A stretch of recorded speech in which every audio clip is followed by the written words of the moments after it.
রাতে ঘুমানোর আগে বালিশের নিচে একটা পেঁয়াজ রাখুন, তারপরে দেখুন কি ঘটে। মুহূর্তের মধ্যেই আপনি অবাক হয়ে যাবেন, পুরো চমকে উঠবেন। আপনার জীবন পরিবর্তন করে দেবে। শুধু আপনি না, আপনি সহ আপনার পরিবার, আপনার আত্মীয় স্বজনের সবার জীবনের পরিবর্তন করে দেবে শুধুমাত্র বালিশের নিচে একটা পেঁয়াজ রেখেই। যে সমস্যার সমাধান করার জন্য আপনি হাজার হাজার লক্ষ লক্ষ টাকা খরচ করে সমাধান করতে পারেননি, বালিশের নিচে একটা পেঁয়াজ রেখে সেই সমস্যার সমাধান করতে পারবেন। আপনি যখনই দেখবেন তখনই চমকে উঠবেন, দেখা মাত্রই ট্রাই করতে বাধ্য হবেন।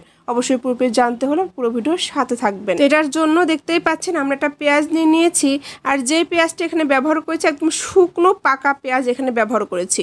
অবশ্যই এই কাজটা করার আগে আপনাকে পুরোপুরি পাকা একটা পেঁয়াজ ব্যবহার করতে হবে। খেয়াল রাখবেন পেঁয়াজটা যেন পুরোপুরি ফ্রেশ এবং পাকা অবস্থায় থাকে, যেন কোনোভাবে এর মধ্যে কোনো পানি না থাকে। আমি যে পেঁয়াজটা ব্যবহার করেছি একদম শুকনো অবস্থায় ব্যবহার করেছি। এখন যেটা করতে হবে, পেঁয়াজের মাঝখান থেকে আলাদা করে নিতে হবে। ঠিক এইভাবে গোল শেপ করে আলাদা করে নিয়েছি। এখন এখান থেকে আমি এক টুকরো ব্যবহার করব। অবশ্যই এরকম গোল শেপ করে কিন্তু আলাদা করে নিতে হবে। তো দেখতেই পাচ্ছেন আমি পেঁয়াজটা একদম মাঝখান থেকে আলাদা করে নিয়েছি। ঠিক গোল শেপ করে সুন্দর করে পেঁয়াজটা এরকম করে নিয়েছি। ঠিক এইভাবেই কিন্তু ব্যবহার করতে হবে।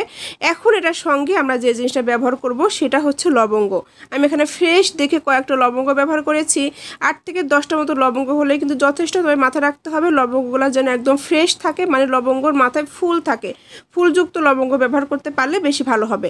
তো একটা পেঁয়াজের জন্য 8 থেকে 10টা লবঙ্গ হলেও হবে, 5 থেকে 7টা হলেও হবে। অনেকের ক্ষেত্রে কম বেশি লাগতে পারে।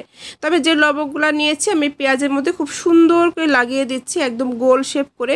ঠিক পেঁয়াজটা আমি যেরকম করে নিয়েছি লবঙ্গগুলো কিন্তু ঠিক এরকম করে গোল করে লাগিয়ে দিচ্ছি। ঠিক আমার হাতের থেকে লক্ষ্য করে আপনাদের বুঝে নিতে হবে কীভাবে লাগাচ্ছি। এটা লাগানোর ক্ষেত্রে আর একটা জিনিস মাথায় রাখতে হবে, পুরো লবঙ্গগুলো কিন্তু পেঁয়াজের মধ্যে ঢুকিয়ে দেওয়া যাবে না, কিছুটা পরিমাণ বাইরে বের করে রাখতে হবে। দেখুন আমি একটু কাছ থেকে দেখিয়ে দিলাম, কিছুটা লবঙ্গ কিন্তু বাইরে বের করা আছে, মানে অর্ধেকটা পর্যন্ত পেঁয়াজের মধ্যে লাগিয়ে দিতে হবে, অর্ধেকটা পর্যন্ত এরকম বাইরে করে রাখতে হবে। এখন এই পেঁয়াজটাই আমরা বালিশের নিচে রাখবো। এটা রাখার পরেই আপনি চুম করবেন। এতদিন পর্যন্ত এটা কেন দেখেননি এবং জানেননি সেজন্য আফসোস করবেন। পৃথিবীর 100% মানুষ এটা জানে না। তো দেখতেই পাচ্ছেন পেঁয়াজটা নিয়ে এই বালিশের কাছে চলে এসেছি। এখন আপনি যেই বালিশটা সবসময় ব্যবহার করে থাকেন সেই বালিশটা নিয়ে নেবেন, তার নিচে ঠিক এইভাবে পেঁয়াজটা রেখে দিবেন। তারপরে আপনি এটার উপরে ঘুমিয়ে পড়বেন। এখন অনেকের মনে প্রশ্ন হতে পারে এটা রাখার পরে কি এমন ঘটতে পারে। আমি বলে দিচ্ছি, আমার বিশ্বাস আপনি এটাই খুঁজছিলেন। আপনার জীবনের সব থেকে বড় সমস্যার সমাধান করার জন্য এই একটা পেঁয়াজই যথেষ্ট। অনেকেরই আছে রাত্রে ঘুমোতে চায় না, মাথা ব্যথা করে, মাথা ঝিনঝিন করে, চোখ জ্বালা পোড়া করে, সারা রাত এপাশ ওপাশ করেও আপনি ঘুমাতে পারেন না, এমনকি মাইগ্রেনের ব্যথা সারা রাত কষ্ট করেন।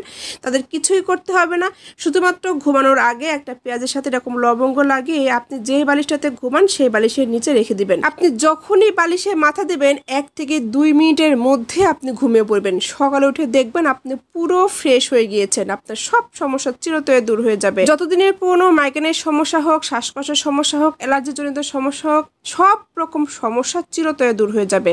আশা করি ভিডিওটা সবারই অনেক বেশি উপকার এবং কাজে লাগবে। আজ এ পর্যন্তই। আল্লাহ হাফেজ।